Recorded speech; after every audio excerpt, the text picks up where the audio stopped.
Acá estamos. Bien. Bueno, vamos a compartir un segundito la pantalla. Y ahí estamos. Bien.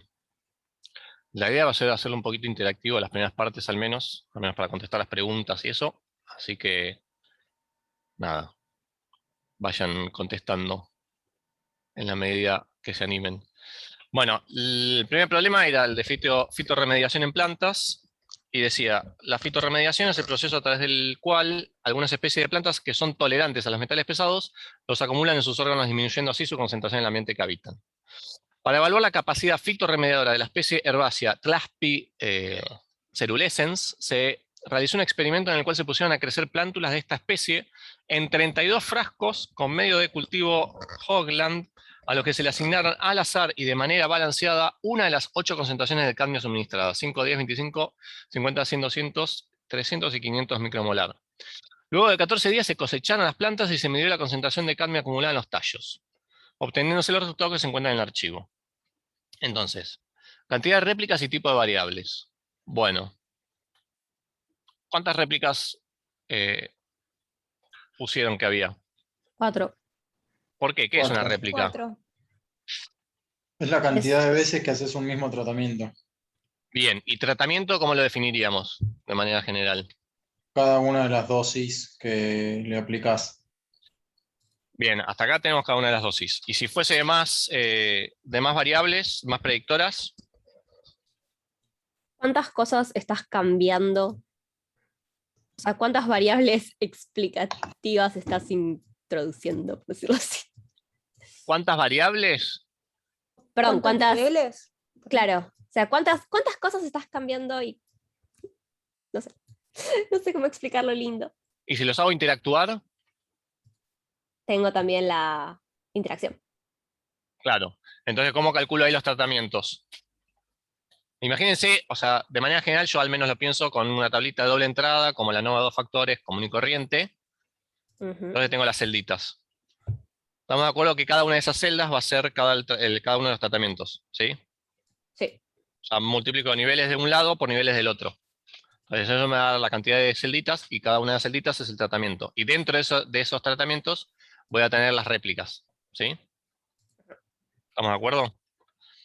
Obviamente si es balanceado, las réplicas van a ser fijas. Entonces puedo decir, hay 4 réplicas y ya está. Pero no siempre va a ser balanceado.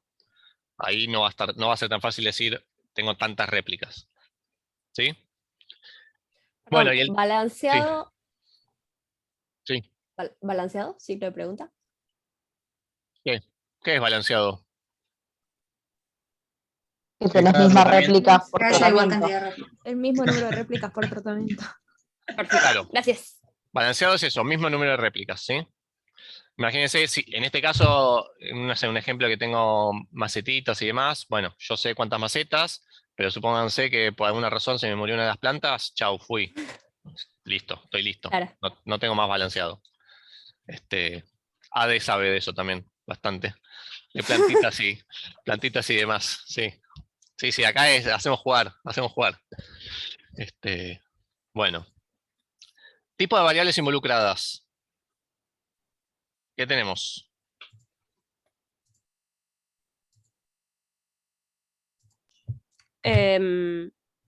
Los tipos son los dos cuantitativos. ¿Cuáles son las dos que tenemos? Las dos variables. La cantidad de cadmio en el ambiente suministrada por mí. ¿Y esa Y qué tipo de variable es? O sea, explicatoria. bien. Y la otra es la respuesta, que es la cantidad, la concentración, creo, de cadmio en las plantas. Ajá. También Esa es la cuantitativa. respuesta, ¿no? Sí. Solo cuanti. Cuantitativa continua. Bueno, ¿cuándo es continua y cuándo es discreta? Es discreta cuando solamente Filosóficos. puede tomar valores enteros. O sea, por ejemplo, cantidad de vasos que tengo acá. 2. Bien, pero No podré 1.5. claro, En este caso igual era discreta la nuestra, por cómo eligieron medirla. Igual Es creo que yo estaba hablando de la respuesta. La respuesta sí era continua. No. No era discreta. O sea, si bien uno tendería a pensar que la concentración de cadmio es una concentración y puede ser continua, con cómo se nos plantea el experimento en R es discreta, porque no le pusieron cómo, son números enteros, ¿no? ¿Tiene que ver con cuántas comas? No, para mí no. Es o sea, es los números que puede tomar. Si querían ponerle 10,5 podían. Bueno, podían, pero también, o sea, me gustaría que empiecen a pensar un poquito en la escala de observación que tenemos. O sea, no siempre algo va a ser discreto o no, también depende un poquito de con qué lupa la estamos mirando, ¿no? O sea, yo voy Claro, a... o sea, Sí, nuestra sensibilidad, por ejemplo. claro. Entonces hay veces que uno, y eso tiene que ver también con, bueno, cómo uno piensa después experimentos o cosas y qué sé yo, no sé, un control de error, por ejemplo, yo quiero agarrar y controlar un error y me fanatizo con controlar una parte de un experimento que después la variación que tiene es mínima y no me influye. Entonces, definir algo como discreto, como continuo, no solamente puede depender de la naturaleza de la variable per se, ¿sí? Pero sino también como operativamente yo la puedo considerar de otra manera si el estudio lo amerita, ¿sí? O sea, lo dejamos hasta acá y después vamos a seguir digamos, madurando a lo largo de los TPs. Ujú. Bien, describa gráfica y estadísticamente los datos. Yo ahora me voy a ir al otro TP, al que tengo yo, y de paso les voy metiendo un poquito de data. Este PDF que está acá, yo después se los voy a pasar. Este PDF ya es hecho con el R Markdown, ¿sí? Ahora después les voy a mostrar un poquito cómo se estructura de la parte de adentro, ¿sí? Y esta es la salida que tiene. Entonces, por ejemplo, en la parte de la 1 de las réplicas, yo digo, bueno, puedo mostrar esta información de cómo cargo los datos, ¿sí? Si le hago el attach o no, le puedo poner comentarios, así se ve un comentario, por ejemplo, ¿sí? Y acá digo, bueno, quiero, por ejemplo, ver la clase de la base de datos. ¿De qué clase es? Bueno, la salida del R, esta es la salida que me daría el R, es, bueno, cadmio es un data frame, ¿sí? Y entonces así lo ven el extracto, sacaron como era, entonces tengo un data frame, 32 observaciones, 2 variables, y me tira los primeros valores. La dimensión del objeto, ¿sí? Observaciones y cantidad de columnas, o sea, número de filas y número de columnas. El head, así como está head, también tengo tail, podemos estar la última parte. Y esta es una manera de hacer cantidad de réplicas. Esto lo ven con el table, no sé si lo hicieron así. Pues no sé si está en el script así, ni me acuerdo ya.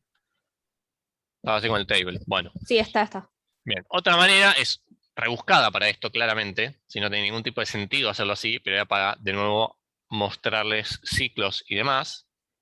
Pero fíjense, una manera rebuscada es así. Yo puedo hacer un ciclo en el cual le pregunto y le digo, bueno, quiero un for. ¿Por qué? Porque quiero hacer una cantidad determinada de veces algo, una acción. Entonces, acuérdense que el i era un iterador, o sea, es un número, es un acumulador que va simplemente guardando un número que va a ir caminando en función de las veces que yo le diga. ¿Cuántas veces va a hacer algo? Bueno, lo que está acá adentro, que es 1. Acuérdense que yo pongo 1, 2 puntos, otro valor. En el R me hace un vectorcito con todos los números enteros en ese vector.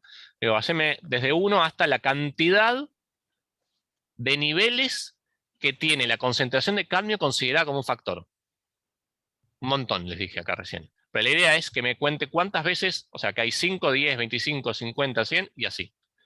Entonces, yo voy a querer hacer 8 veces, que es lo mismo que lo que está acá, ¿sí? 8 veces voy a querer recorrer algo. Y simplemente me creo un vector que es res, de resultado, lo puse. Y en este caso el res, por ejemplo, va a ser, bueno, el mismo vector y le voy a ir agregando como elemento nuevo, ¿sí? Lo que está acá. Que es simplemente la cantidad de filas. Esto no pretendo que lo entiendan de una, ¿sí? Pero les estoy leyendo cómo se leería esto en palabras. La cantidad de filas de hacer un subset. Esto es hacer un subset, que es agarrar la base de datos, ¿sí? El data frame, y filtrarlo. Por eso tengo los dos. ¿Dónde está? Tengo los dos corchetes, ¿sí? Sí, los dos corchetes. Y filtro. Primero las filas. Esto es filtrar las filas. Acuérdense que yo tengo que si pongo corchete, entre corchetes pongo filas primero y después columnas. Entonces acá estoy filtrando las filas. ¿Qué filas? Las filas que cumplan con esta condición. ¿Qué condición? Bueno, la condición tal que cadmio con la concentración CD sea igual al nivel o sea, pasado como factor del cadmio que yo estoy mirando. Esta I va a ser un acumulador que empieza en 1, va a ir a 2, a 3, a 4, así hasta 8. Entonces, si yo hago levels, as factor, cadmio, qué sé yo, con la I igual a 1, lo que me va a devolver es 5. Entonces acá lo que va a hacer, va a agarrar, va a filtrar la base de datos y va a decir, bueno, agárrate cadmio CD igual a 5. Entonces se queda con todo ese pedacito de la base de datos, esas filas, y le cuenta la cantidad de filas. ¿Sí?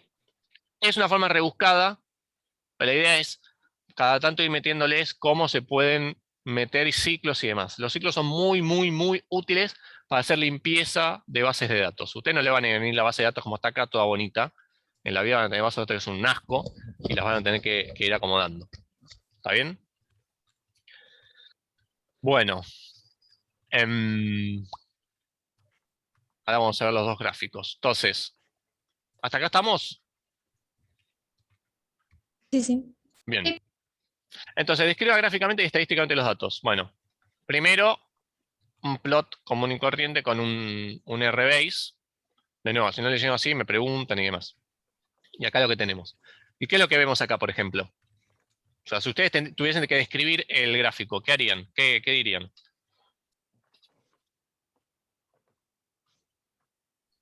Y parecería que la concentración de cadmio acumulado aumenta con el cadmio agregado en el piso, en el suelo. Bien. Parecería que aumenta y que aumenta ¿cómo?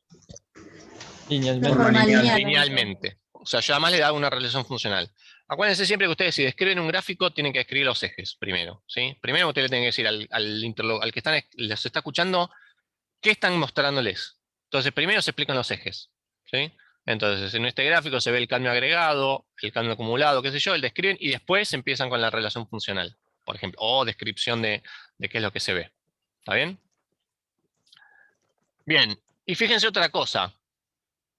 Fíjense que además están como... ¿Por qué tengo como columnitas acá? Porque para cada dato, para cada columna de cadmio agregado tenés varios datos y no es que tenés valores intermedios entre 100 y 200, entre Bien, 200 y 300. ¿y cuántos datos tendría que tener? 4 para cada uno. ¿Y por qué acá tengo Cuatro 3? réplicas. Claro, y acá yo cuento 3. ¿Por qué cuento 3? Parece que ¿Eh? superpusieron. Exactamente. ¿Sí? Muchas veces lo que pasa con los gráficos así es que se superponen, entonces pueden tener, hay un montón de maneras distintas de que no se superpongan para mostrar. ¿Sí? Este es el gráfico más básico que pueden tener. Pero por ejemplo, ahí pasa eso, uno puede decir, pero me falta un dato. No, bueno, seguro que está superpuesto. Bueno, no sé si en el script está esto, yo desconozco, no me acuerdo, pero si tienen, ¿lo hicieron este grafiquito así? Sí. Sí, Sí, está. Bien. ¿Y o sea, cómo lo hicieron? ¿Entendieron esta instancia de ggplot? ¿Lo saben usar? ¿Tienen alguna pregunta respecto de eso? Yo la verdad es que no entiendo bien. Bien. Bueno, primero, el ggplot es una librería súper potente, ¿sí?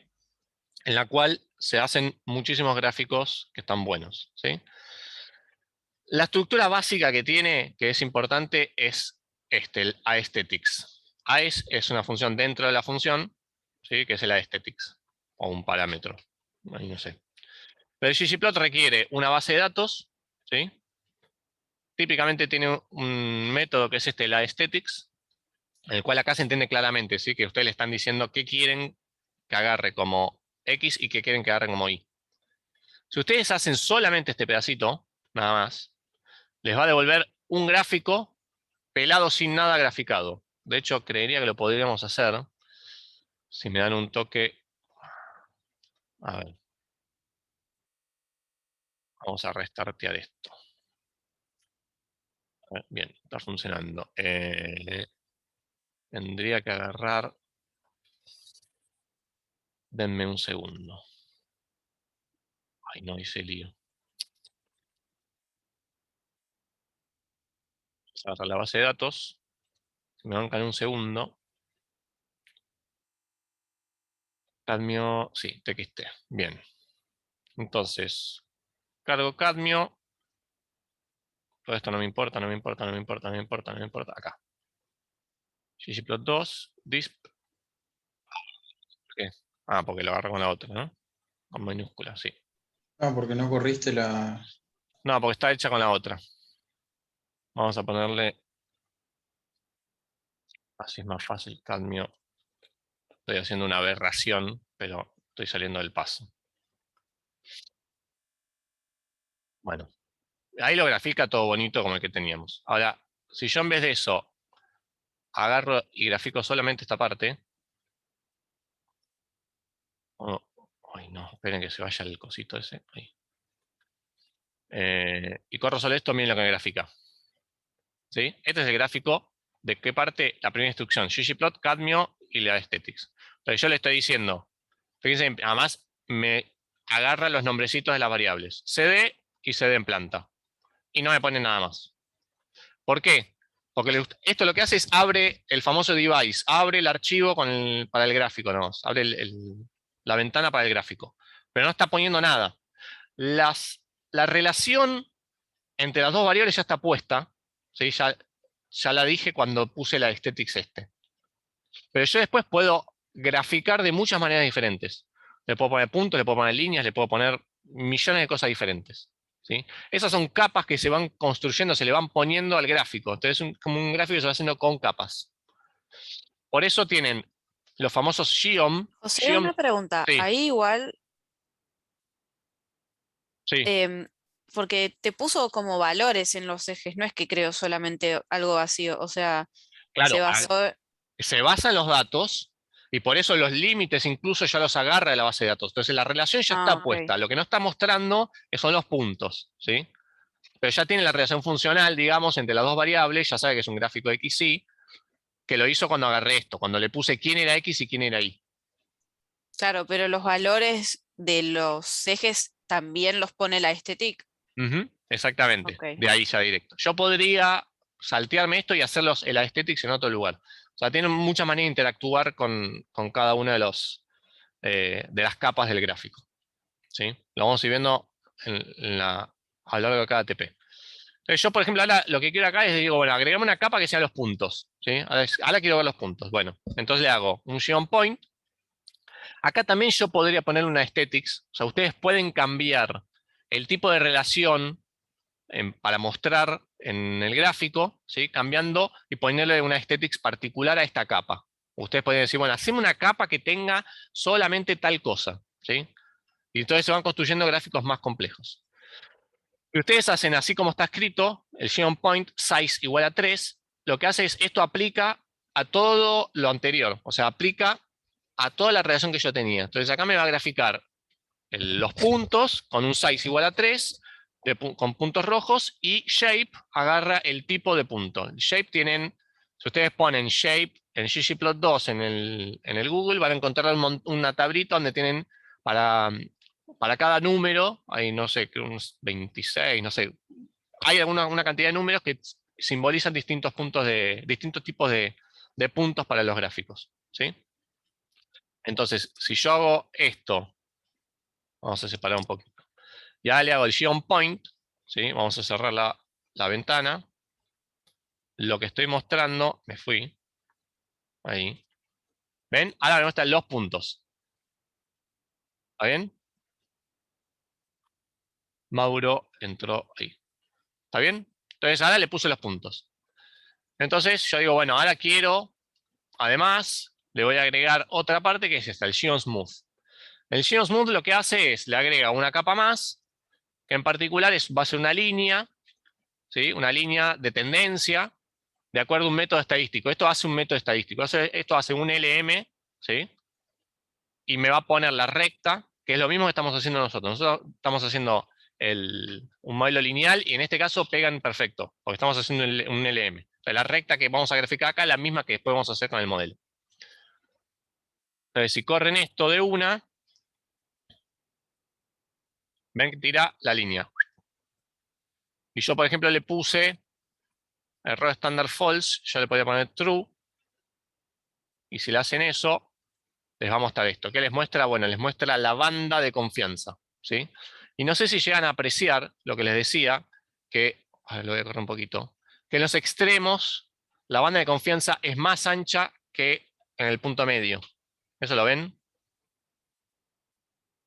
Sí, ¿Ven sí, se que ve. tiene como una Sí. pancita? Bueno, eso es por el tipo de método que estamos usando, en el cual siempre el comportamiento medio es el mejor estimador, ¿sí?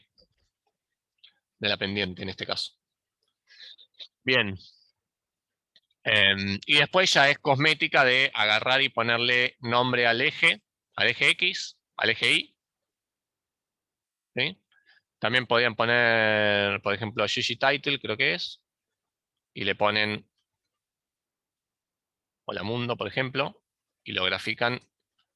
Y ven que le pone el título. Entonces pueden empezar a jugar con un montón de cosas. Después hay manera de poner el título centrado, de poner leyendas, o sea, millones de cosas que estaban en el TP el de gráficos. Bueno, hasta acá estamos. Sí. Sí. Buenísimo. Bueno, después tenían, para un poco descriptiva, el summary de la base de datos. Entonces, como la otra vez habíamos visto, les hace descriptiva cada una de las variables. Acá, esta base de datos está filtrada, entonces está bien depurada, todo bien, pero pueden empezar a tener un montón de líos. Por ejemplo, si tienen NAs o si tienen datos faltantes, hay cosas que acá les van a empezar a chillar. Entonces no lo van a poder calcular bien. En ese caso hay que depurar. Viene toda una parte de cómo hacer de distintas maneras descriptiva. Entonces, esta es para mostrarles, por ejemplo, el tapply.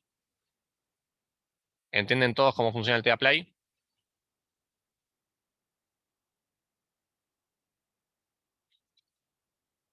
¿Qué hace el tapply?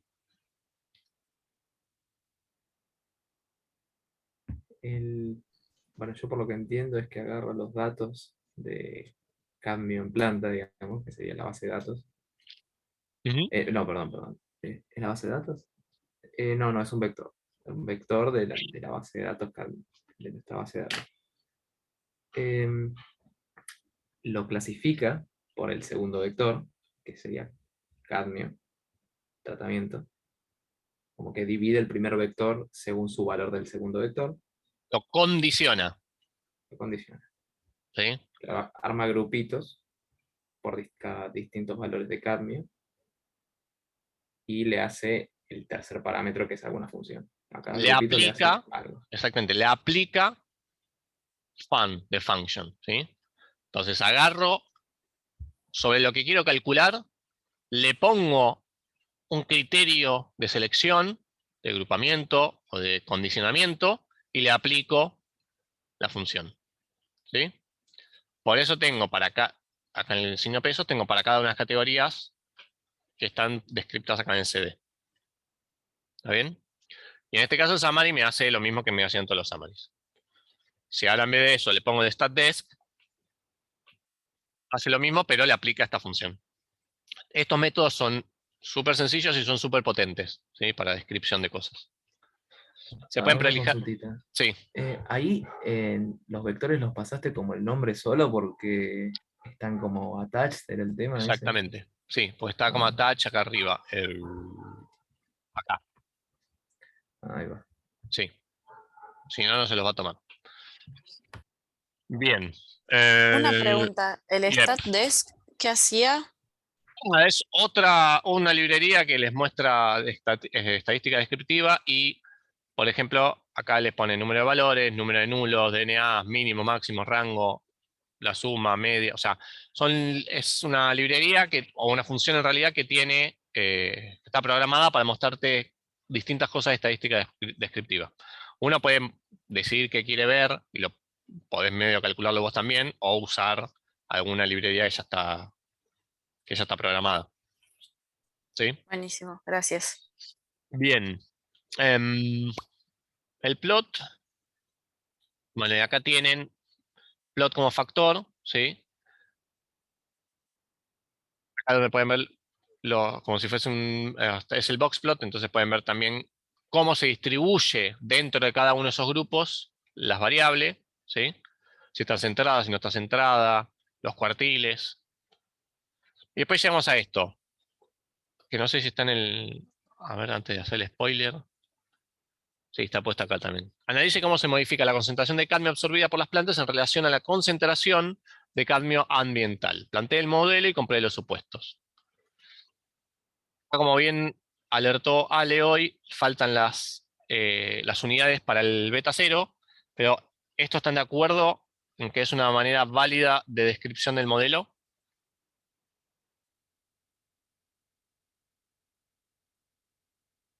¿Lo entienden? Sí. Sí, parecería Sí. que sí.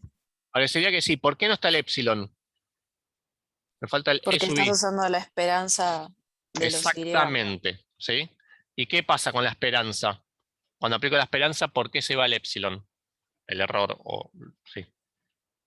Porque la esperanza del error es 0. Exactamente, ¿sí? Eso grabado a fuego. ¿Está bien? Bien, y después digo, che, tengo un subí acá. ¿Qué onda este subí?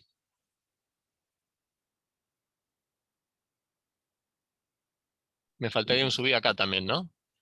Sí, es la esperanza de cada A ver si lo observación. tengo, yo lo puse. Cada de X. observación. Acá está mi subí, jeje, yo lo puse. Bien.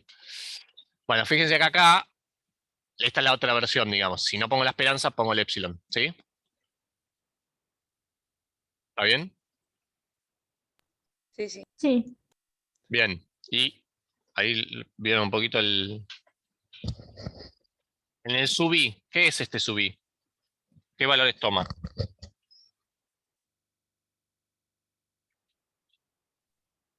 De cada punto de los que vos tenés, digamos. Del 1 al 32. Del 1 al 32. ¿Y qué es del 1 al 32 entonces? Es el número de observaciones, ¿estamos de acuerdo? Sí. ¿Y cómo sé yo cadmio suministrada? Porque es lo que le decía, acá le falta un subí a esto. Entonces, ¿cómo sé yo cadmio suministrada en ese valor?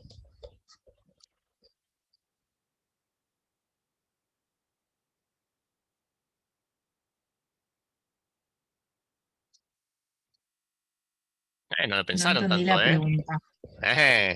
Contolenter, contolenter. Nada, yo digo, el subí va de 1 a 32. ¿Cómo sé cadmio suministrado de cuando I toma valor 17? Por la tablita que tenés. Exactamente. Este subíndice, lo que me está indicando nada más es como si fuese el número de fila. Entonces, si yo quiero saber qué valor debería de tomar cadmio suministrado para esa fila, tengo que ir a mirar la base de datos, ¿sí? Entonces, este subí, ¿por qué me detengo en esto? Porque este subí va a adquirir distintos significados dependiendo de qué tipo de modelo estamos mirando. En este caso, como la estamos planteando en modo de regresión, este subí está indicando para cada valor. Entonces, cada valor que yo tengo va a tener una ecuación particular. Obviamente, la esperanza, como es el comportamiento medio y está agrupado, tengo las distintas réplicas, voy a tener cada 4 datos, va a estar replicado eso, ¿sí? Pero yo no necesito una tabla ordenada, por ejemplo. Yo podría tener una tabla que está desordenada y ya con este subíndice yo me voy a estar ubicando en qué tipo de tratamiento, en qué tratamiento estoy utilizando. ¿Está bien? ¿Plantean los supuestos de esto? ¿Cuáles eran los supuestos?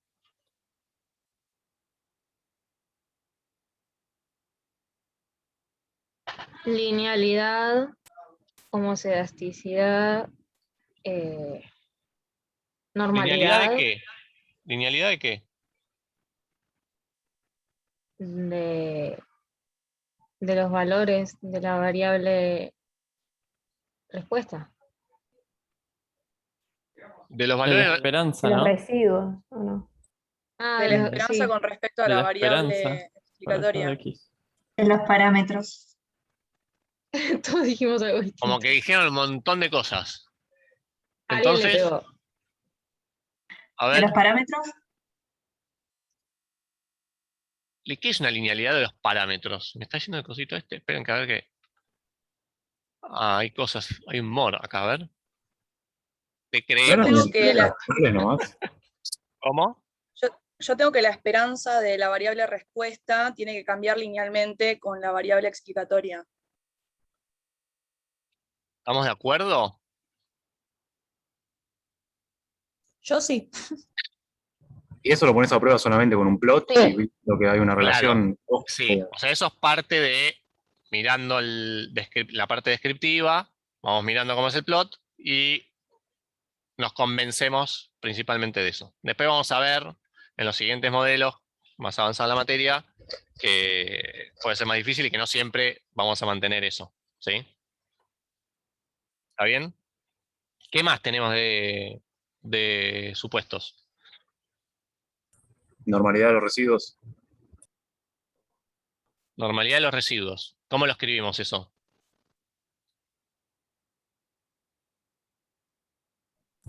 Escribirlo en qué sentido para. Epsilon, Recomendación, esta cursada va a tener segundo parcial escrito sin compu, con lo cual de cajón que van a tener que escribir cosas así. Así que háganse la costumbre, esta parte de escriba el modelo y qué sé yo, de acostumbrarse a cómo escribirlo, ¿sí? Y los supuestos y eso. ¿Está bien? Es el epsilon con la palabra preferida de Dani, NID, El y entre need. paréntesis. Bueno, o sea, yo lo puse así, Eso. bien, sí, tranquilamente es el need, con media cero y bueno, acá está el desvío, pero pueden poner encima cuadrado la varianza, ¿sí? El need, normal e independientemente distribuido. Perfecto, ¿sí? Acá sí tienen que poner necesariamente el subí de dónde a dónde va. ¿Sí? Es requerimiento de la descripción del modelo. ¿Está bien? Después vamos a ver que se complica bastante más la descripción de esta parte. O sea, no es tan sencilla. ¿Sí? Perdón. Sí. Entonces es lo mismo escribir la N que escribir el need. Nosotros lo que estamos diciendo acá, por lo general se escriben que sigue una distribución normal. ¿Sí? La parte de independientemente distribuidos se pone a prueba. ¿Sí? Por otro lado, pero lo más correcto sería poner el need. ¿Sí? Ustedes pueden obviarlo, pero es mejor si lo ponen. ¿Sí? Esto si lo agarra un estadístico, o sea, alguien que estudió matemática y estudió estadística, puede venir a pegarme fuerte. Pero bueno. Porque puede decir, no, no es lo mismo, no sé qué, porque no importa. O sea, tampoco tanto. ¿Sí? Nosotros acá usamos a la estadística como una herramienta y vamos a poner a prueba. Y de nuevo, esto lo dije en alguno de los grupos, mensaje general, la idea no, al menos la noción que utilizamos de estadística, o que quisiéramos utilizar de estadística en biología, es que la estadística es una herramienta. Entonces, como tal, nosotros tenemos información biológica, tenemos hipótesis, varias hipótesis alternativas y demás, y nosotros obtenemos algunos datos y estamos diciendo, bueno, yo quisiera tratar de preguntarme sobre el mecanismo que está subyacente, que está funcionando detrás. Entonces, como tal, yo voy a tener una propuesta. ¿Sí? Una propuesta de un modelo que me explique o que dentro de los cuales mis datos puedan ser explicados por ese modelo. Obviamente no va a explicar 100% y ahí es donde empiezan las herramientas de la estadística para decir qué tanto explica, qué tanto no explica, si me sirve o no me sirve. El beneficio de plantear una propuesta es que esas propuestas son modelos que ya tienen sus curvas de distribución demostradas teóricamente, a los cuales yo les puedo obtener información y puedo sacar predicciones, ¿sí? Porque la gracia de esto no es decir, che, mirá que cadmio en 50 me dio tanto. Porque eso ya lo sabés, mirás tus datos, calculás la media en ese punto y ya está, decís, mira, me dio tanto. No, la idea de esto es poder predecir. Nosotros buscamos poder hacer predicciones. Entonces, para eso queremos decir, bueno, voy a hacer una hipótesis de un modelo subyacente y voy a ver si estamos más o menos ajustados. Uno puede decir, pero ¿sabes qué? A mí esto no me convence ni un poco. Para mí, hay otro modelo que va a funcionar mejor. ¿Sí? Yo digo, bueno, pongámoslo a competir. Después vamos a ver cómo se pone a competir los modelos y elijamos qué modelo es el que mejor nos convenga. Vamos a tomar distintos criterios ahí. Pero de cualquiera de los dos, digamos, de las dos propuestas, no deja de ser una propuesta, ¿sí? Y la propuesta no tiene que acercarse al mecanismo real que está ocurriendo biológicamente detrás. Eso es muy difícil de saber, ¿sí? Y más con estudios que sean observacionales. Si uno hace algo experimental y tenés mucho conocimiento del tema, bueno, podés empezar a proponer mecanismos y podés acercarte un poquito más, pero si no, es muy difícil. Entonces nunca hay que perder de vista eso, que nosotros estamos poniendo propuestas y en función de eso encontramos cosas y nos sirve para generar predicciones, que siempre lo que falta es, bueno, esa predicción yo tendría que generar información para ponerla a prueba. Entonces, con esa predicción yo tendría que decir, bueno, agarro, pienso un experimento o algún estudio, lo que sea, para poner a prueba esta predicción que no se me ocurre. Si la predicción esa, haciendo un experimento distinto, independiente y demás, es soportada por mis datos que obtengo en ese segundo experimento, por ejemplo, ahí voy a estar diciendo, estoy reforzando mucho mi hipótesis inicial. Estoy dando un buen soporte a esa hipótesis. ¿Sí? Básicamente se aplica el método hipotético deductivo. ¿Está bien? Pero lo que tiene súper importante es que, y que quiero que les quede claro, que acá no vamos a mirar un p-valor y vamos a decir esto es verdad o esto es mentira, porque el p-valor nos dé menor a 0,05 o mayor a 0,05. Porque algo es igual de verdad o de mentira si da 0,051 o 0,050. No tiene ningún tipo de diferencia, ¿sí? Y como tal, la estadística la usamos como una herramienta, entonces lo que le da el criterio de verdad o mentira para ustedes tiene que ser todo el bagaje que tengan ustedes detrás, ¿sí? Y como investigadores, científicos o como sea, ustedes van a decir, bueno, yo me hago cargo de lo que estoy mirando y para mí mi conclusión es esta. Y ahí es donde uno debate la idea que está detrás. Luego decir, yo tengo estos elementos y propongo que esto es lo que está pasando y que encuentro esto. Entonces yo puedo agarrar y decir, no, bueno, para mí no es por esto, esto y esto. ¿Sí? En ningún momento me voy a centrar en un p-valor, si 0,05, nada. ¿Está bien? Bien mensaje así de... Oh, la Biblia. ¿Está bien? Pueden no estar de acuerdo, claramente, ¿no? Pero bueno, es un poco José, te desmitificar. hago una preguntita que Dale. me llamó la atención. Acá te voy a poner una flechita, ¿eh? Acá Esa. donde están los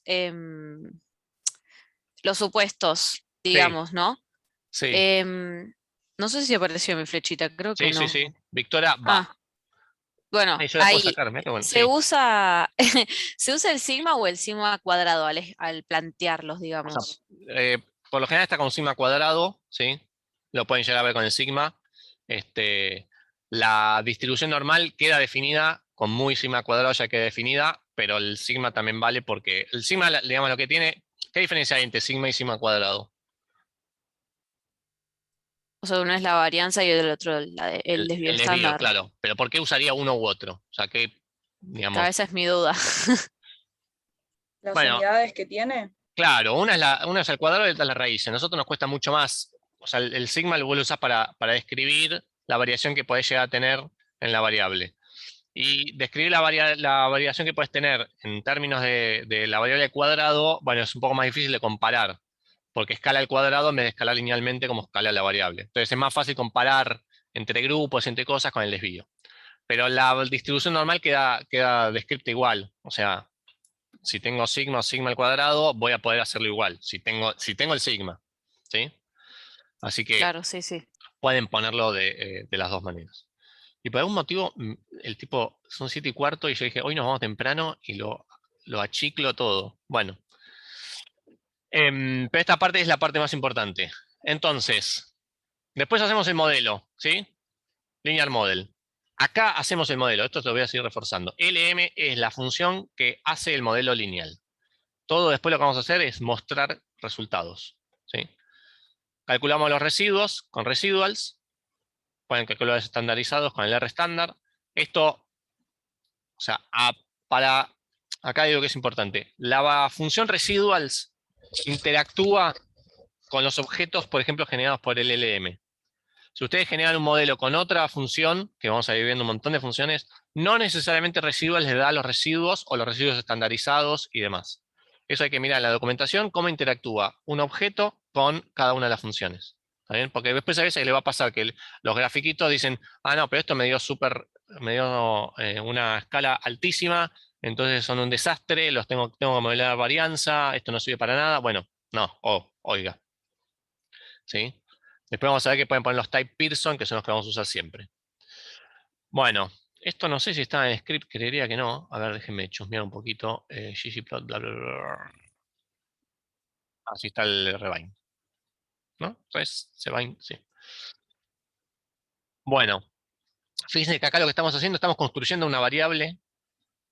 ¿Sí? O sea, asignamos a una variable que llamamos res. Hacemos cbind. ¿Qué es cbind?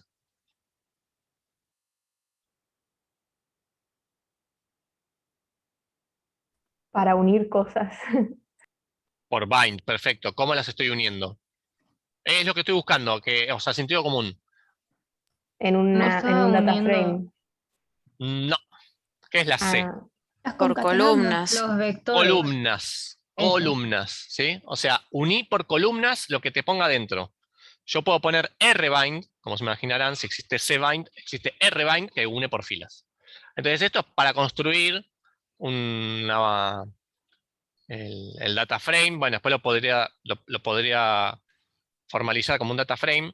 Hay un montón de maneras diferentes, ¿sí? Cbind es algo que es es un método súper genérico que está en En el el rbase. script, Sí, en el script teníamos cbind.dataframe. Sí, hay millones de opciones. Esto ya te lo debe poner como data frame.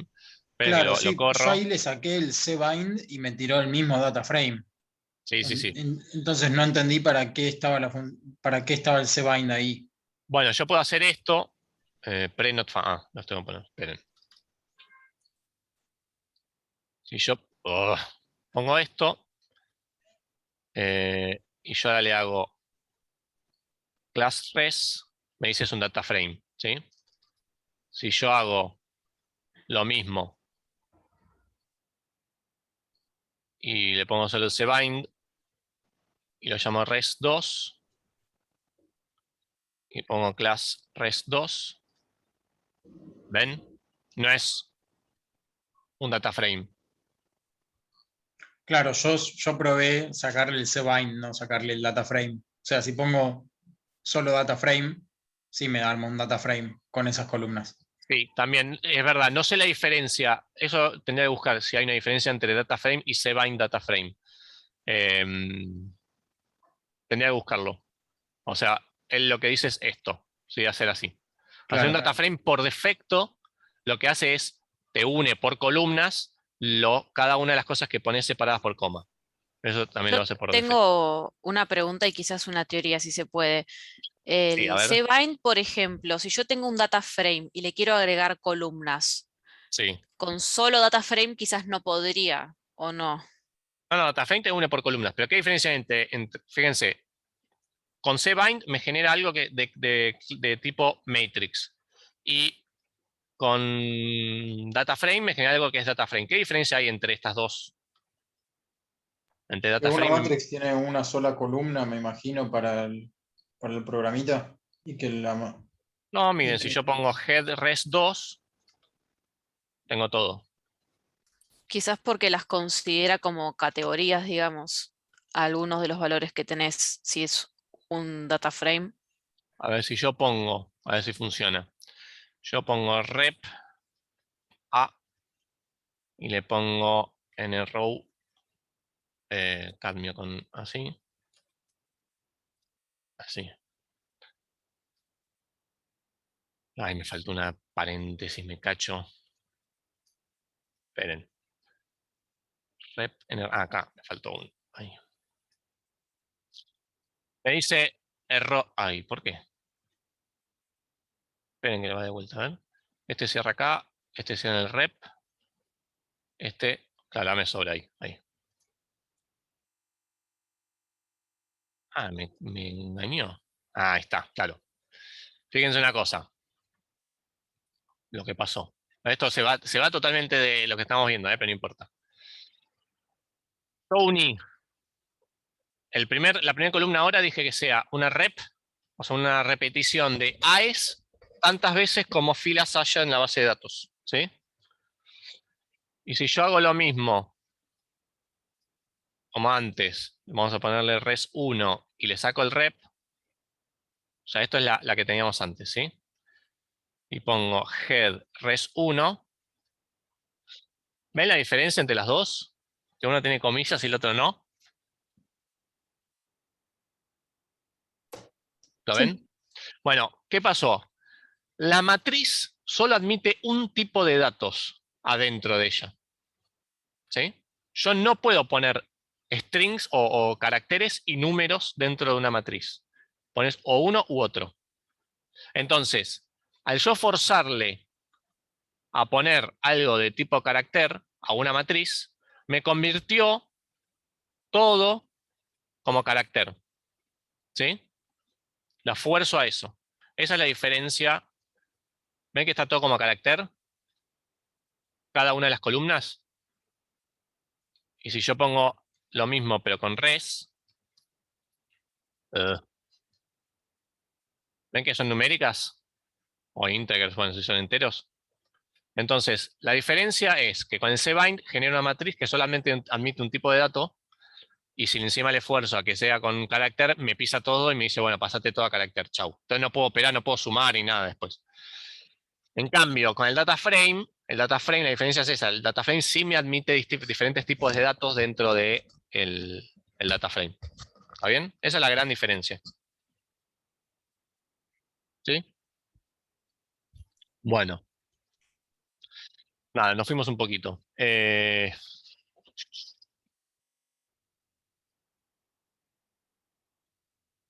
Considera que puede proponer a Claspy Cellulescence como agente fitorremediador. Justifique. ¿Consideran? ¿Sí? ¿No? ¿Por qué? ¿Qué concluyeron acá? En el chat dicen sí. El chat dicen sí. ¿Por qué? O sea, el sí solo... Nosotros tuvimos una discusión. Decíamos A ver. sí, tal vez, porque nada, haciendo el estadístico y todo rechazaba, era distinto a la pendiente de 0. Pero por otro lado decíamos que varíe en un 0,65. ¿Es realmente relevante para esa función? A ver, Y vamos a ahí no analizar un supimos responder. poquito. Vamos a analizar un poquito. Ah, no hicimos lo de los supuestos. Bueno. Me dejan un segundo que vuelvo para atrás porque me equivoqué y no vimos lo de parte de los supuestos. Esto. Y ahora seguimos con lo otro. Porque me copé con eso y... sí, pero este no es el grafiquito que vamos a ver siempre. A ver. Bueno, podemos verlo así.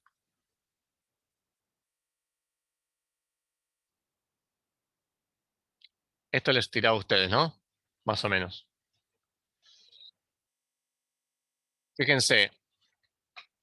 Primero, el supuesto de normalidad lo vemos típicamente con esto, con un qqplot, ¿sí?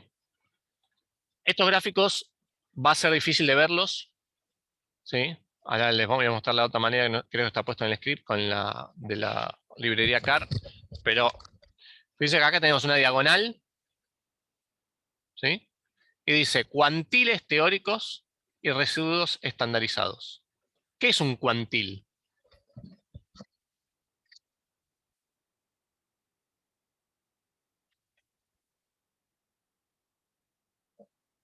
Acá los agarré, pero Es el los reventé. Ah, sí, hicimos el La gráfico, está medida de ¿No son buenísimo. los cuartos? Está Sería como- dividido en cuartos. El primero Eso valor sería cuarto. un como una- cuartil. Eso sería un Sería- cuartil. Ajá. Sería como una cantidad establecida de fracciones en las cuales vos puedes partir tus datos, ponele. Si vos Bueno, es una tenés 100 función. 100 claro, es una- cuantiles, vas a tener 100 intervalitos de datos. exactamente. O sea, es una función que me permite o sea, tengo que darle los datos ordenados y me genera intervalos de manera tal que los datos quedan distribuidos en la cantidad de intervalos que yo haya pedido. En particular, por ejemplo, los cuartiles, el boxplot hace eso. Tengo 4 cuartiles. Entonces tengo primero, segundo, tercer y cuarto cuartil. Entonces me separa en 4 intervalos a la base de datos. ¿Sí? Así como de manera general. Entonces, acá lo que está haciendo, fíjense, es tengo un cuantil teórico. Y acá tengo los estandarizados. ¿Por qué tengo la línea punteada esta acá? ¿Qué es lo que yo esperaría?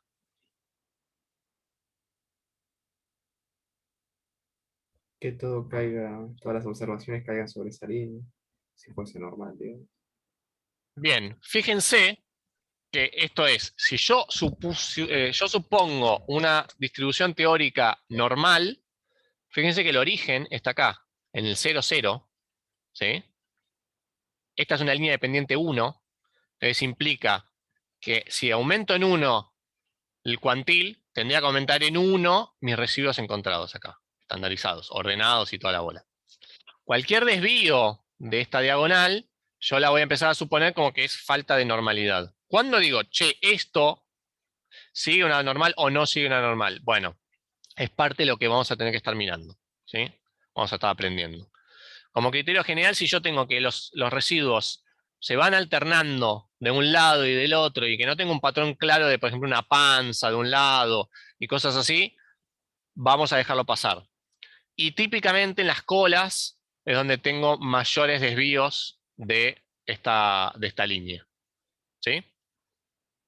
Entonces veo que la idea es ir haciéndose el ojo.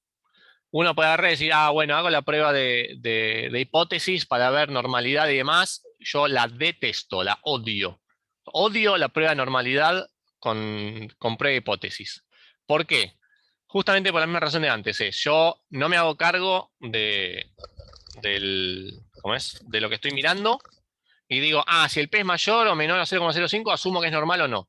No. La idea es mirar los datos, darlos vuelta, o sea, graficar, ¿sí? Y una agarrar y decir, bueno, considero tal cosa. ¿Está bien? Y acá lo que estamos viendo, ¿qué criterio qué supuesto estamos viendo acá? La homocedasticidad y la linealidad. La homocedasticidad y linealidad. ¿Y qué veo acá? A ver. Parece ser que las varianzas son bastante parecidas. Sí. Y tampoco se ve un patrón definido, así que podríamos decir que el supuesto de linealidad, nada, está correcto. Y la homocedasticidad también, pero hay una prueba de hipótesis para hacer. ¿A dónde? La de Leven, ¿no era homocedasticidad? ¿Puedo hacerle ven?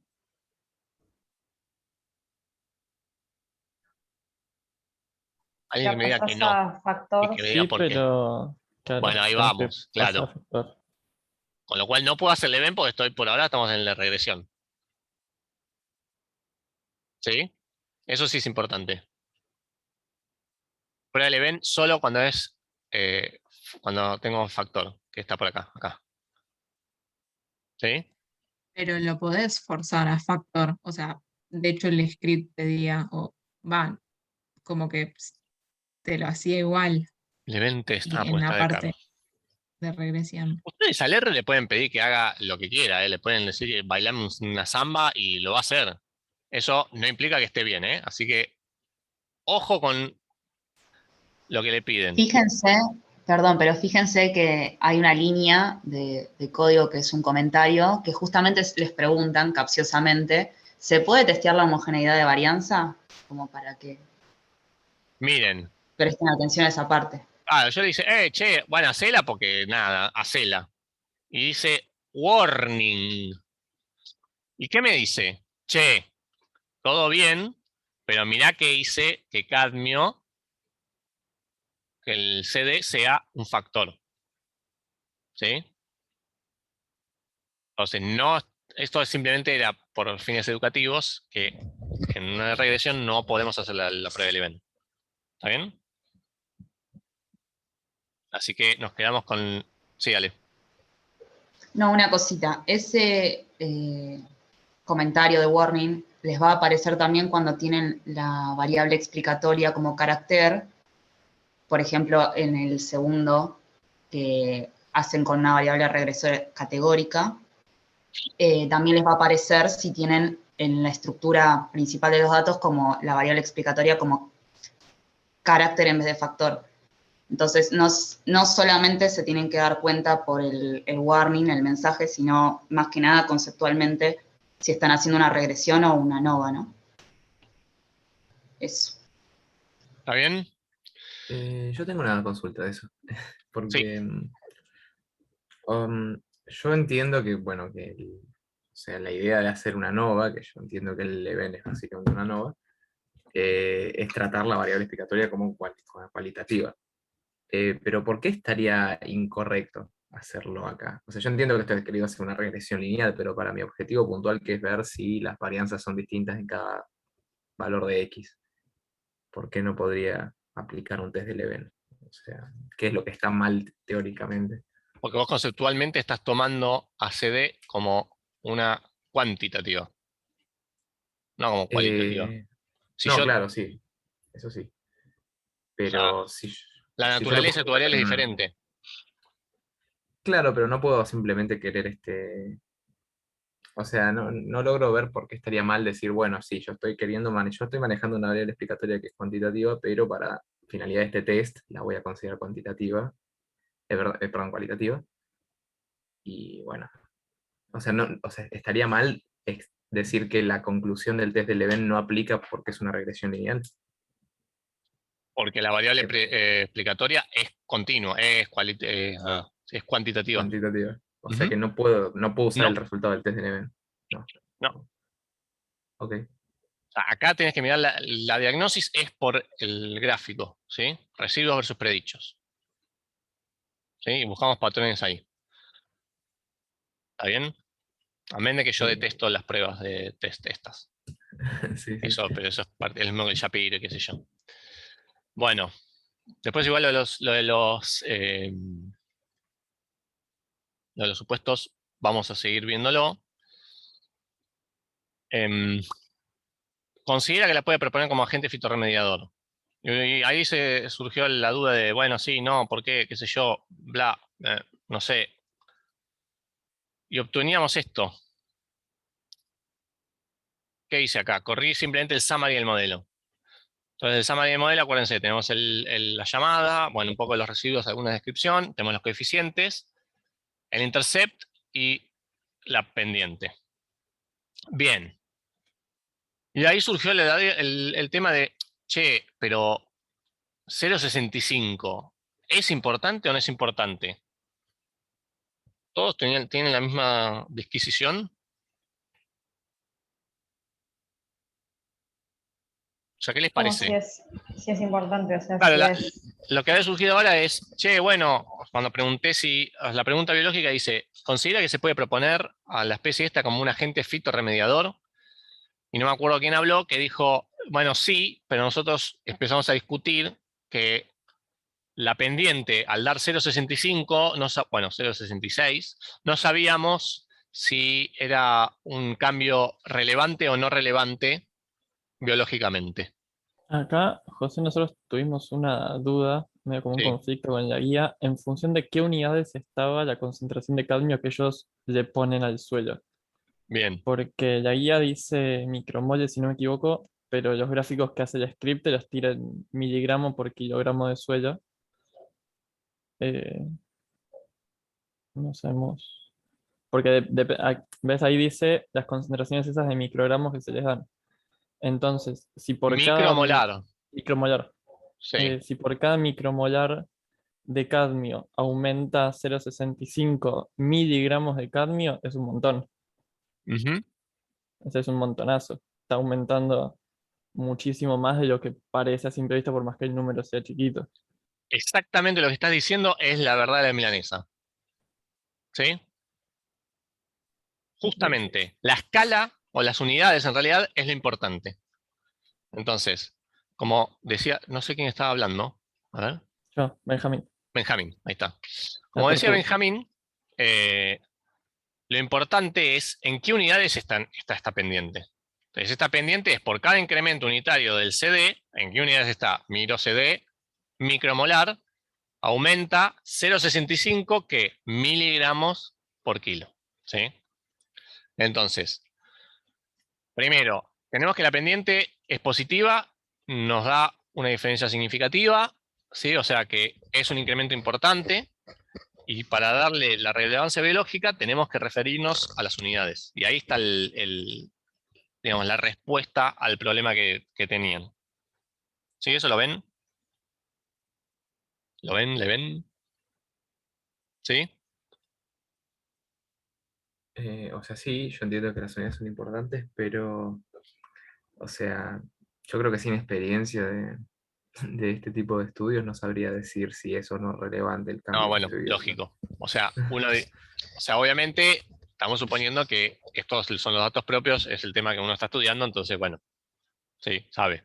Y si no, dice, bueno, la pendiente da en este sentido, es que si no hubiese un cambio significativo, ¿sí? o no fuese relevante, ¿por qué habría dado significativa la pendiente?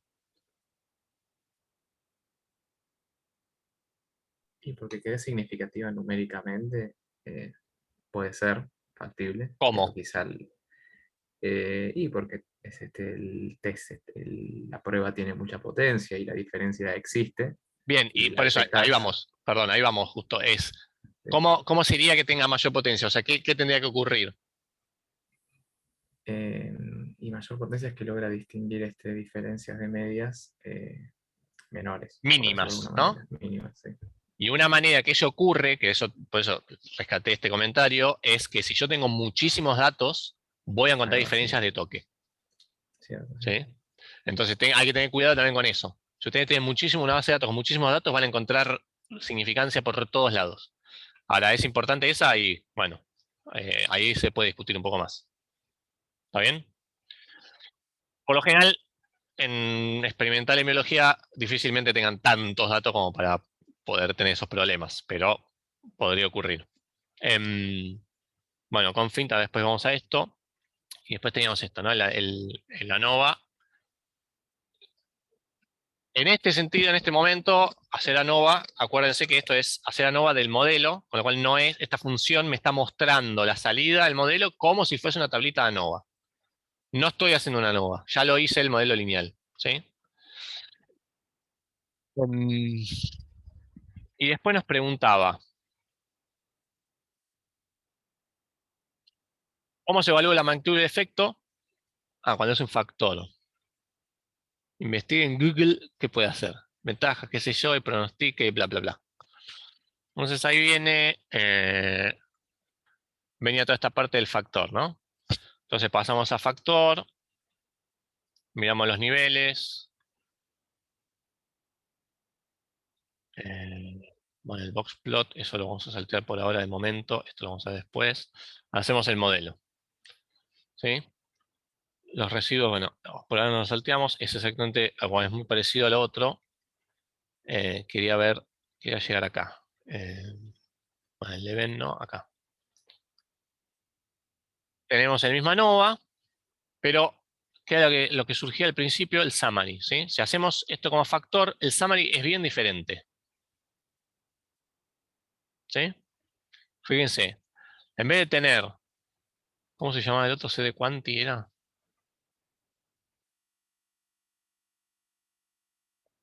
C de quant. Entonces, acá, si yo pongo summary, modelo C de quant, yo tengo, si lo tomo como cuantitativo, tengo esta salida del summary, y si está como qualitativo, o sea, como factor, lo tengo así. Claramente acá tengo una diferencia brutal en que tengo muchísimas más cosas. ¿Sí? Primero, acá me dice el intercept es 415. ¿Quién es el intercept acá? El tratamiento ¿Ecuación de F5. El de 5, exactamente. ¿Sí? Cuando yo paso a factor, inmediatamente el primer factor que aparece lo toma como caso base, ¿sí? Y va a referenciar todo el modelo, lo va a hacer referido a ese nivel. ¿Sí? Entonces, 415, ¿qué hace? Agarra la primera que tiene. Puede ser por orden alfabético, por orden numérico. Yo puedo cambiar eso y puedo rescalarlo. ¿Sí? Imagínense que yo tengo un experimento en el cual tengo un tratamiento, un grupo control, y quiero decir, bueno, yo quiero ver qué pasa respecto a ese grupo control. Bueno, el grupo control lo voy a tomar como mi intercept. ¿Sí? ¿Por qué? El factor el de 10. ¿El valor medio es 11,25?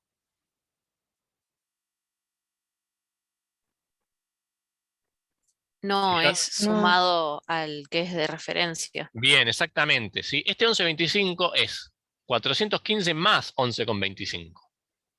¿Está bien? Entonces, fíjense que lo que se está mostrando acá es la comparación del delta entre uno de los tratamientos y la intercept. ¿Sí? Entonces acá lo que estoy diciendo es que este incremento de 11,25 en la media respecto del intercept es no significativo. Un incremento de 27,5 en este caso sería significativo. Bueno, y así con el resto, ¿no? Ahora, entre 25 y 50, ¿hay diferencias?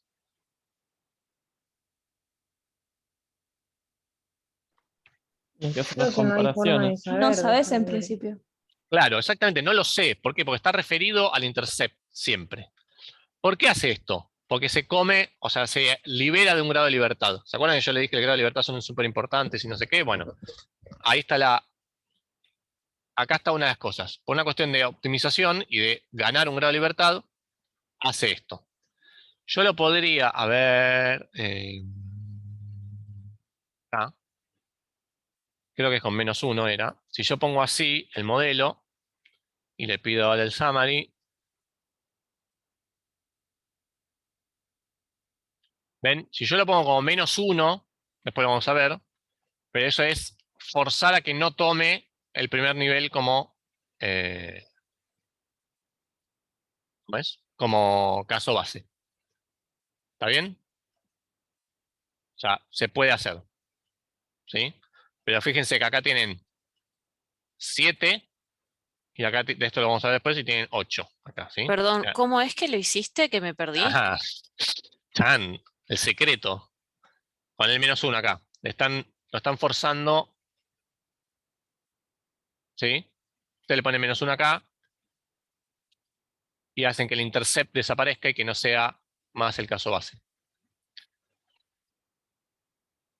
Vamos a ver, pero está acá. La diferencia, fíjense que acá está el 8 y antes estaba el 7. Entonces está ahí acá. El grado de libertad ese extra. ¿Está bien? Nada, ustedes igual con el -1 incluido porque lo queremos hacer más óptimo. A ver.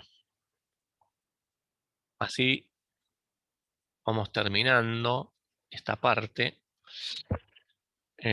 Bueno, ventajas, qué sé yo, eso lo vamos a ver después. Lo de menos ahora, pronostique. ¿Sí? ¿Qué pasa con el pronóstico? ¿Podían predecir a 450? Wow, bueno, sí. ¿O a 500? ¿500, 450? Sí, porque está dentro de los límites de los que vos estuviste Bien. probando. El 600 ya 6, está fuera del límite, no exact- podrías. Exactamente, justamente, ¿sí? Eso es súper importante. No hay mucha más detalle que eso, pero había una cosa. ¿En dónde estaba la respuesta? Esto. Bien. Como para cerrar esta parte, ¿considera que se puede proponer como un agente fitorremediador? Esto casi que es respuesta del libro, ¿sí? Yo se los voy a dar igual. Pero para responder esto, ustedes necesitan los intervalos de confianza de los parámetros, ¿sí? Porque cerramos, o sea, concluimos con eso.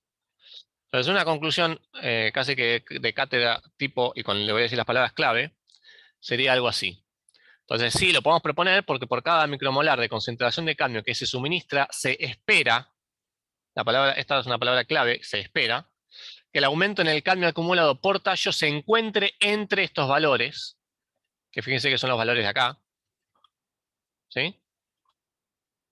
Del cadmio con una confianza del 95%. Entonces le estoy poniendo el nivel de significancia en mi intervalo de confianza, estoy poniendo los límites de intervalo de confianza, ¿sí? Y estoy hablando de se espera. Entonces estoy hablando de la esperanza, ¿sí? O en promedio. Pueden poner cualquiera de las dos cosas. Pero es importante hacer referencia o al promedio o a la esperanza y ponerlo más lindo así, con se espera. ¿Está bien? De nuevo, no se desesperen que esto yo les voy a pasar cuando terminamos con el TP. ¿Sí? Bien. ¿Alguna pregunta hasta acá?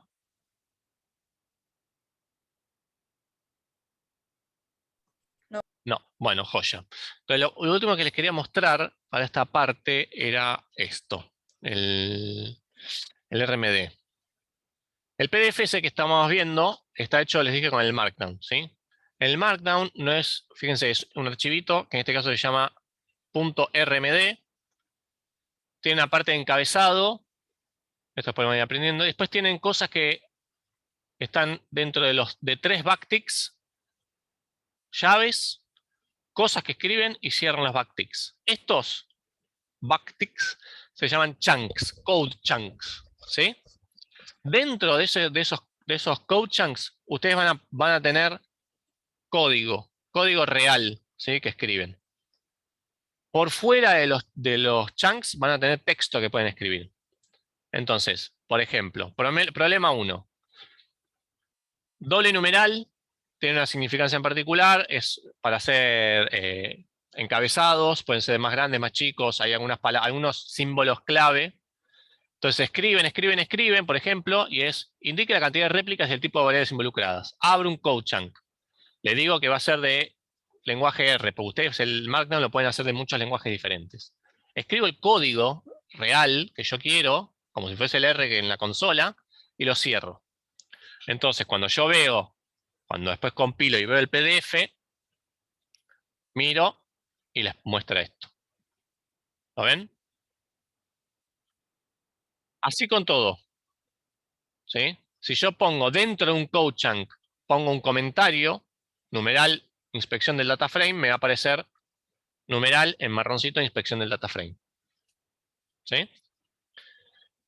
Yo podría, no sé si lo puse acá, a ver, en alguno. Discúlpame, José, pero Sí. ¿ese PDF no lo tenés escrito en LaTeX? No, LaTeX, o sea, el LaTeX está metido dentro del RMD, ahora iba a eso. ¿Sí? Ahora les cuento eso. Quería ver si tengo alguno que no lo muestre. Bueno, después les voy a mostrar un poquito más de cosas. Porque dentro de los chunks, acá, el include false, por ejemplo. Include false, ustedes pueden poner, para cada code chunk pueden poner alguna personalización en particular de que quieren que muestre el código o no. Ustedes pueden elegir que muestre el código o que muestre solo la salida, que muestre el código y no muestre la salida. Pueden jugar un montón de cosas. Y después, como bien decía, no sé quién habló recién del LaTeX, ¿sí? LaTeX es, bueno, no sé si está Mati, si está Mati, si me corrige de que es un lenguaje de programación o no, pero sirve para poder escribir textos de manera eficiente y bastante pro, ¿sí? Por ejemplo, esto que está acá, yo tengo barra partida begin, llave enumerate, ítem, es escribir en LaTeX. LaTeX es una herramienta que les va a servir en la vida para todo. Si ustedes hicieron, no sé, alguna de las materias del pabellón 1, típicamente, todas las guías de TP están escritas en LaTeX, por lo general. ¿Sí? Los libros, tesis, escriben todo en LaTeX. Así que es una herramienta súper útil para aprender. Creo que, no sé si los de la FIFA del pabellón 1 hacían cursos de LaTeX, pero bueno, hay varios cursos de LaTeX por ahí dando vueltas. Es una herramienta que está buena para aprender. Entonces, por ejemplo, objetivos, y yo escribo así, ¿y cómo se ve? Objetivos y me enumera 1, 2, 3. ¿Sí? Yo pongo hoja de ruta y pongo itemize en vez de enumerate. ¿Sí? Fíjense, la única diferencia es esa. Begin enumerate, end enumerate, begin itemize, end itemize, y me aparece numerado o puntito, ¿sí? Con la viñeta. Parte de ejercicios, bueno, era con el corchete, con el numeral, digo acá, doble esta. Ah, no, miento.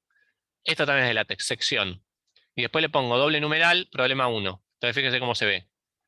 En grande y más en chiquito. Ahora, dentro del texto también, yo tengo, por ejemplo, acá tengo itálica. ¿Ven que tengo itálica acá? Y tengo el símbolo del micro, el micromolar. ¿Cómo logro eso? Bueno, itálica es con asterisco, por ejemplo. Asterisco, palabra asterisco, va a aparecer en itálica. Si pongo doble asterisco, si yo pusiese doble asterisco acá, uy. Igual, Y perdón, salí. eso es una mezcla de látex y de Markdown, ¿puede ser? Sí, es una mezcla de todo, exactamente. Porque en látex creo que era distinto para hacer la itálica. Hay distintas maneras de hacer, de ponerle en látex. ¿Sí? Eso, al menos por lo que yo estuve viendo, se puede hacer de muchas maneras diferentes. Yo esto lo hice de la manera que me compile y que me funciona. ¿Sí? A veces me peleo y demás. Yo no soy claramente un experto en esto. Pero si yo pusiese doble asterisco, por ejemplo, me va a aparecer en negrita. Pero, por ejemplo, el micro, ¿cómo me aparece? Así. Signo pesos, barra la palabra griega, mu. Y eso me escribe el micro. ¿Sí? Después me sirve para hacer formulitas, por ejemplo. ¿Cómo escribimos la formulita? ¿Dónde está? Esta, la del modelo. Todo este choclazo. ¿Cómo lo hago? Bueno, me voy para abajo. Acá. ¿Ven? Esta es esa fórmula. Entonces, con doble signo pesos, voy a decirle que entro en un modo en particular que se llama, creo que es modo fórmula se llama. Entonces yo lo que escribo lo va a escribir de manera como si fuesen variables, o sea, tienen una cierta inteligencia. Entonces yo pongo corchete cd acum tallos, me aparece corchete cd acum tallos, subscript, ¿cómo lo pongo? Con el guión de abajo, y todo lo que ponga después entre llaves va a aparecer abajo, por ejemplo. ¿Ven? Pic, ahí. Beta 0, barra beta guión bajo 0, y aparece el beta y el 0, por ejemplo. ¿Sí? Bueno, nada, y así está escrito todo esto. ¿Sí? Ustedes van a tener que entregar el TP final en Markdown. No necesitan saber LaTeX para escribir en Markdown. Es un buen asset. O sea, pueden aprender y les va a incrementar sustancialmente la manera de presentar las cosas. La salida de un Markdown puede no ser un PDF, ¿sí? Puede ser un HTML, pueden poner una página en GitHub y lo escriben en MD, en Markdown, ¿sí? No hay problema. Este en particular es RMarkdown, entonces está amalgamado con el RStudio y demás. De hecho, es una librería, después les voy a pasar por mail, si no lo tienen instalado, creo que la librería es solamente RMarkdown y les baja un montón de cosas y ya se los mete directamente en el RStudio, ¿sí? Y pueden abrir un archivito así y demás. Yo les voy pasando las dos cosas, el PDF y el código para el que quiera, va metiendo mano, va jugando, va aprendiendo y cualquier cosa va preguntando, ¿sí? Y si alguno usa Linux, bueno, después les muestro también cómo hacer para compilar. En Mac no sé, en Mac es más difícil. ¿Sí? Si tiene Mac es otro mundo totalmente diferente, al menos para mí. ¿Qué más tengo? Bueno, nada, esto después lo vamos viendo, ¿sí? Ahí, ¿tiene alguna pregunta de esto? Hay como un montón de chats. Prefiero usar máquina de escribir, tiraron. Tipo, no. La inversión inicial puede ser importante. Lo bueno que tiene es que las modificaciones y cualquier cosa se modifican muy rápidamente. Entonces ustedes modifican una cosa, se compila todo, se lo pueden hacer súper eficiente, es mucho mejor la inversión de texto, la inversión de esto. ¿Sí? Y de hecho hay un programita que se llama Overleaf, que es como si fuese un Word, pero para LaTeX online. Entonces, así como tienen el Google Docs, pueden escribir todo en LaTeX. ¿Sí? No, para escribir, bueno, el Overleaf es para eso, pero eso hace en LaTeX. O sea, pueden hacerlo todo en LaTeX nativo, directo, y sale un PDF lindo y todo. Esa es una buena para ver. Después les voy a pasar algunas herramientas así como colaborativas para escribir código de más de a uno. Bueno, voy a parar de grabar acá, así ya estamos